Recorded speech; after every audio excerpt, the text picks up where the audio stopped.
La la la la la. Somewhere in the heart of Rome.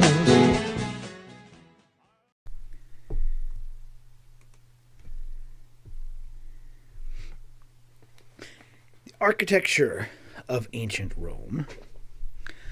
Again, rinse and repeat. You're going to hear this a lot. Borrowed heavily from the Greeks. That seems to be Rome's MO, is to borrow from other cultures and make it their own. However, they do have some developments that can be distinctly pointed to as Roman innovations, particularly the arch, the barrel vault, the cross vault, and the dome. These are all things that we'll get to as we go through the lecture. They also had some advances in civic engineering that sadly would get lost and would have to be sort of reincorporated, rediscovered how these things were done. Like concrete. The Romans invented the first concrete and used it in a lot of their architecture. Aqueducts. These were structures that were made to bring water to cities. And as such, they also had indoor plumbing and very large walls that would cover miles and miles of terrain. We'll look at one in particular, Hadrian's Wall, in a moment. All right, so move this over here. So a big innovation of the ancient Romans was what is referred to as the Roman arch. It is what you see right here. The Romans realized that if you stack a number of stones that have been cut in a very specific way, right, to where they're angled inward like so, that once you put this last stone in right here, this very top stone, which is referred to as the keystone, that once you put that in place, this is now a stable structure. This arch will hold itself up. Right? And that gave them, that was a big advancement over the post and lintel construction of the Greeks. Right? This allowed for them to have a rounded ceiling, rounded entrances, and aesthetically, that's nice.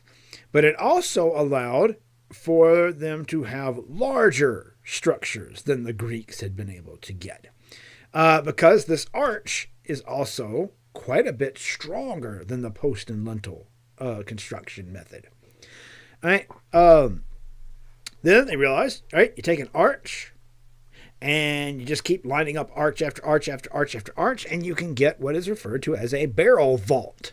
It's like a tunnel made up of arches. Right? And that is a nice, strong, sturdy structure. Then they realized if you intersect two barrel vaults, you can get what is referred to as a cross vault. And this is what can then allow for much larger, much more open interior spaces. Right? You line up several cross vaults in a row and you can have a larger space. Then a big advancement is to take this idea of the arch and say, all right, take that arch and spin it 360 degrees, right? Zoom. And you get a dome. The Romans were the first culture to, on an architectural level at least, create constructed domes. And they did so usually by placing that arch on top of what was referred to as a drum. Right? This then could handle a lot of the weight that was being passed down through the sides of that arch. All right, but as I said, a lot of Roman architecture is borrowing, you might even say ripping off cultures that came before them. This is the Maison Carrée in France, because again, the Romans went out and conquered, so they had this area of France. And this piece is a culmination of lots of different cultures. So first off, we see portions of this that are Etruscan. Let me move myself down here. I think that will be a good spot. For instance, there's I guess I didn't put myself in the right spot.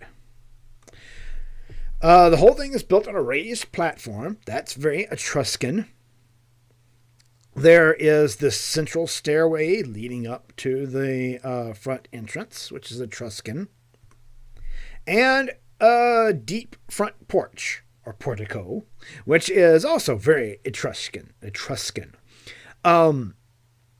These are all things that were incorporated from them, as well as what are called engaged columns. I'm going to dive into that more in depth in a moment. From the Greeks, when we look at this piece, we see that Greek pediment. You should be very familiar with that by now. We see some Corinthian columns. Boy, the Romans loved the Corinthian architectural order, by the way. You're going to see, if you look at ancient Roman architecture, a lot of it's going to incorporate the Corinthian architectural order. So here they are stealing that. And the Greek ratios. They built this temple on the same kind of ratios that the Greeks thought were perfection. So when I say engaged columns, that's an important term that I want you to keep in mind. Let me move my video. There's no good place. I'll just put it up there. Engaged columns are when a column is not freestanding, but it's not completely and utterly incorporated into the wall either. Usually about 2/3 of the column protrudes outward from the wall, and about 1/3 of it is still incorporated into the wall itself. All right? That's an engaged column. Right, when the column and the wall are built together, but the column itself protrudes out quite a bit, but it's just not a full column in the round. This was something that the Etruscans used, and then the Romans would incorporate into their work as well. Then we look at the Pantheon, built in Rome, in the city of Rome, in 126 CE. And if you don't see Greek influence there, then you're not paying attention. The Pantheon was built under Emperor Hadrian, and like I said, it combines the Greek designs, particularly that front piece, right, where you see the pediment, you see those Corinthian columns, right? I mean, the front of that thing just looks so much like the Parthenon, right? But combines those Greek elements with Roman design innovations, particularly, although it's hard to see in this particular photograph, the Roman innovation of a dome sitting atop a drum. If you walk inside, you really get a feel for the extent of this dome. The dome on top of the Pantheon, which again was a temple that was built to honor all of the gods, and the Romans imported all of their gods from the Greeks and then tweaked them and changed them a bit. This dome has a diameter of 144 feet and a height of 72 feet, making it still to this day the largest freestanding concrete dome on the planet. Right? The sheer technical ability it took to design and construct something like this is mind-boggling. Everything that you see here is original to the Romans. There's this multicolored marble floor down here that's still intact. There's the dome itself has all these little recessed panels. Right? These are referred to as coffers. And they are one of the big design elements that allowed them to build this, because this keeps the weight of the arch from becoming, the dome from becoming too heavy. All of these little coffers. As well as up here is what is referred to as the oculus. This allows light and the elements, rain, but those things would be allowed to come in through that hole in the top. And that in itself also manages to make the whole dome a bit lighter and not quite so heavy, so that it can stand up better. We see on display the Roman love of decoration. We have inside here all of these alcoves, these little alcoves that have been put in here that are made to look like frames. There would have been statues of different gods and goddesses up in there. We can see again the Corinthian pillars holding up everything down here.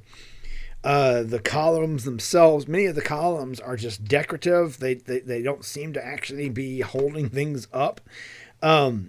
And these pediments, right? These pediments aren't architectural. They're just decorative. They're just there, right? This is the Roman love of decoration, but also showing off just what they could do with the sort of leaps in engineering that they had developed. And in speaking of leaps in engineering, this would be one of the aqueducts we were talking about. This is the Pont du Gard in France, again, that would have been made somewhere in the late 1st century CE. Okay, aqueduct. Let me explain first. An aqueduct, the actual aqueduct itself is running along the top of this. It would have been a trench that would have carried water from some source, a lake, a river, some body of water, and using gravity and gravity alone would have transported that water to a city in need of water. But in this particular case, you need the water to get from a source that's on the other side of a river. So it needs a bridge to be constructed to get that aqueduct flowing from one side of this river to the other. And they did so through a series of arches. Right? Really large arches to hold the weight toward the bottom, and much smaller arches to hold up the aqueduct portion up here at the top. And the amazing thing is that those stones they use, in this case they're using stone, they're not using concrete for this particular piece.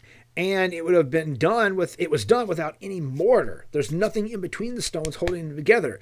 This whole thing is being held together by gravity pressing down on these arches, and then the arches, because of the way the stones are cut and fit together, pushing back, right? So without any actual mortar, here it is thousands of years later, and the thing's still standing. And again, it would have operated by pure gravity. There'd have been some sort of a water source, right? Like a mountain spring, a lake, something like that. That would have had an underground tunnel that water would have flown into. And in this case, we have the bridge, or what this is referring to as an arcade, because it is made up of arches, right? That continue the water across some chasm and until it reaches a distribution tower in the city. And there would have been outflows for uses for private homes, for outflow to baths, because bathing was a thing that the Greeks did, and the Romans adopted it because the Greeks did it. Right? Like taking baths was not a thing that all of Europe was doing necessarily at this time. And then another outflow that would go to like fountains and things like that. Because the higher up, right, the dirty crap that could be in the water is going to settle to the bottom, right? So best to send that to things we're not going to drink or bathe in. And then, yes, that water went into people's homes. Romans had indoor plumbing, which was a huge advancement. Another huge, important piece of Roman architecture is the Colosseum. That was built between 72 and 80 CE. Was a sports arena that would have been used for gladiator battles, races, chariot battles, things of that nature. It was a big deal at the time to have entertainment for the people. The Roman emperors very quickly realized that they could garner a lot of political clout and a lot of popularity amongst the people if they provided entertainment, often increasingly violent entertainment. And the Colosseum became one way of accommodating very large crowds. It could hold tens of thousands of people. Well, how did they do that? Well, again, they ripped off the Greeks. Right? They took the Greek amphitheater. They're just beneath the Acropolis, right? The amphitheater, the big arched seating that sort of led down to an open air stage. And they just doubled it. They just put another one over here. Boom. Right? So that now people can be on both sides and can watch it. But it was huge, right? At least for the time, this was huge. This, as I said, could have held tens of thousands of people to go and see spectator events. And there was a lot of engineering marvels that come into that as well that we'll get into in a moment here. The first thing I want to point out is how, again, the influence of the Greeks, the way the Greeks just stole their stuff from the Greeks, is very evident when we look at the outside of the Colosseum, which again is on four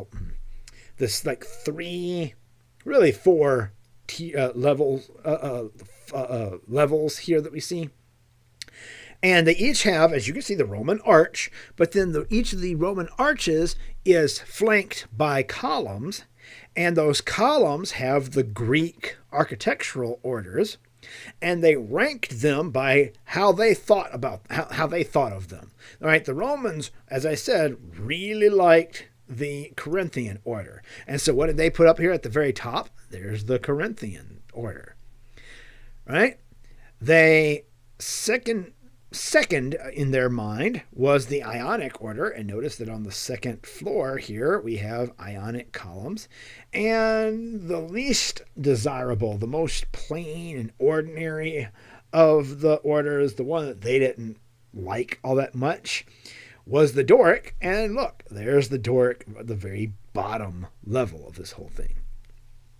Now, the Colosseum is in ruins. It would not have looked like this in its heyday. Right, there would have been seating all up in here. We'll look at an example or an artist's rendering of it in a moment here. But there would have been seating all up in here, and it was designed in such a way that people could get into the building and to their seats very quickly and very easily. Civil engineers to this day who work on arenas for sports and sports complexes and things of that nature still play around with some of these same ideas that the Romans came up with, because they wanted to be able to fill it quickly, and they wanted, when the show was over, for it to be able to empty very quickly. And they managed that. The floor of it, which is referred to as the arena, and here is another important thing that if you have been watching the lecture, this is an important thing that you'll get now that I'm not including in any of the notes. Arena is Latin being the language of the Romans, Latin for sand. So an arena, the stage floor of the Colosseum, would have been covered with sand, which is why to this day we refer to something like this as an arena. We're essentially just calling it sand. So this would have been covered with sand, and then underneath that floor, as you can see, there was a whole complex of places for storing the people and the props that would be needed for things. Oftentimes there'd be live animals, so you'd keep the live animals down there, and they could be brought up top. The gladiators could be down there preparing before going up and going into battle. There are even stories of this floor being flooded with water and boats coming in and having a battle with each other. It was crazy, right? But this is how it would have originally looked. All right, all those different levels of the Colosseum. You can see how people would have entered, would have climbed stairs, and I mean, look at how similar this is to this day when you go into any sort of an arena, right? Where you may be going to an event for a concert or a sporting event or what have you, right? This is kind of how it looks like to this day, where you've got a hallway that you go, right? If you go to a show today in 2020, when you went to a show in 2019, I guess we're not really going to shows so much in 2020, you'd have gone in, you'd have gone up to the floor you needed to have been on, and then you would have had like a hallway, right, that goes around the entire thing, and you'd have walked around until you got to the staircase that leads you into your specific section. That's what the Romans would have done. They'd have climbed up here, and then they would have gone into their seats, wherever their seat was. Again, there's the floor that would have been wood, then covered with sand, ergo arena, underneath which was all of the stuff for those who were going to be involved in whatever the event was, right? And then up above, all around the perimeter at the very top, that we know, though they have not survived, there were these rigs that were placed here to hold out these awnings to provide shade. Now, it would provide shade for some, others would sadly get scorched by the sun, but this little circle of sunlight that was allowed in would move depending on where the sun was. Over here we have where the emperor and his entourage would have sat. Then, as I mentioned, the northernmost position that the Roman Empire ever reached was the British Islands, but they never got quite as far north as Scotland. They couldn't quite get a good foothold up there. And along that border, then, for protection was built Hadrian's Wall. There were other walls like this that were built in other places for protection of the empire. Hadrian's Wall is one that survives in pretty decent shape. And as you can see, it was long, right? It goes for a good, I think 70 some odd miles across the British Island, right here, cutting a swath between what is now England and Scotland. Hadrian's Wall marks the northernmost point that the Roman Empire ever reached. Its influence never got quite any further north than that. And it survives in ruins. It was, at some point, it was much taller than it is now. I think I read in some cases it was 40 feet tall in places, right?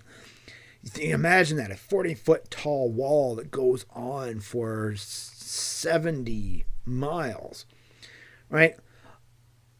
This was, again, built for protection, perhaps built also just as a show of strength, right?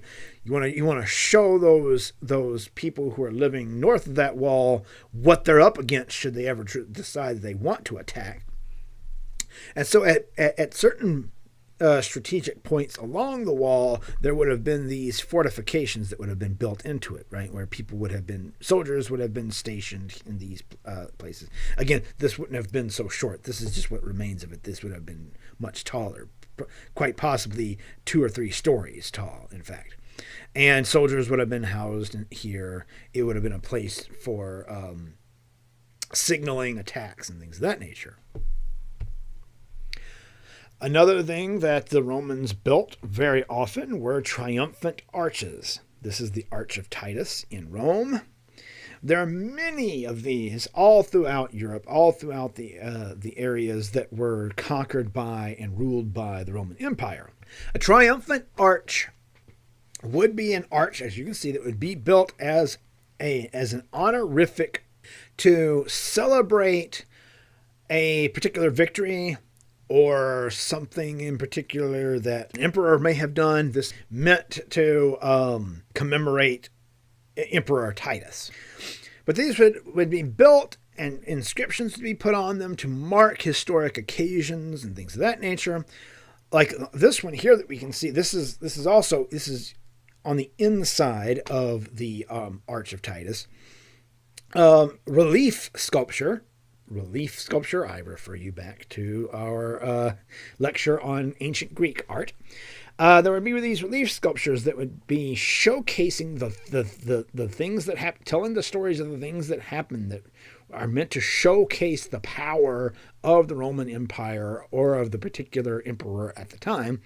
And here we see people who seem to be bringing back the spoils of war. Specifically, we see this menorah back here and other things that seem to be specifically of Hebrew and Jewish origin. That's because this is meant to showcase and commemorate the sacking of Jerusalem and the final defeat of the Hebrews and the Jews who stood up and fought against the Roman Empire, right? And there's a procession here because the triumphant arch would have been set up as the final destination of a marching parade that would come into a town to having returned from whatever, right? Then we're just going to briefly look at paintings and mosaics. I don't want to spend a whole lot of time on this because we have very few Roman paintings that have survived. Most of them are frescoes. We know they painted on other things, but those things just didn't survive the millennia that have gone by since. And the mosaics we'll talk about momentarily. Again, they borrowed heavily from what the Greeks had done before them. Ignore all of that. That should have been replaced, but apparently I didn't. Just know, they borrowed heavily from the Greeks again with their painting. This is a wall painting, a fresco, again, in what is called the Villa of Livia, painted somewhere around 20 BCE. And looking at it, it gives us the indication that the painters of ancient Rome were very concerned with naturalism. Again, not unlike they were in the sculpture. They wanted things to look very observational. They wanted them to look true to life, and you can see them studying botany, studying the anatomy of animals in order to get the birds and things correct. Right? They want these things to look correct. However, what they hadn't quite developed was a sense of three-dimensional perspective. Right? They hadn't yet quite developed a way of creating a sense to where the flatness of the painting is given the illusion of actually having depth that one could step into. And so kind of the best that they have accomplished here is, and it's better than anything that we saw in, say, the Egyptian paintings, and it's better than what we see in a lot of the Greek painting as well, at least with what survives. What they did was stack things in such a way that things that are further away are higher, and things that are closer to us are lower. So that this fence here that's meant to be closer to us is down here. right? There's some space in between it and this fence here, which is meant to be further away from us. The tree right here that's on a similar level as the fence is lower than the trees that are beyond it, that are further away, and ergo are higher up. That seems to be what the Romans developed for their paintings. Now, mosaics, those we have a lot of. We have a lot of mosaics that have survived from the ancient Romans. A mosaic is done by putting down a layer of wet concrete, sometimes wet plaster, but with the Romans it was usually wet concrete, and having lots of little tiny stones that were different colors that you would press into that wet concrete to create an image. And then once the concrete cures, you have an image that's fully formed. So that we look at this image here, this love scene mosaic, you'll notice that everything's made up of little tiny small bits of colored rock, right, to create this image. Now, one thing that that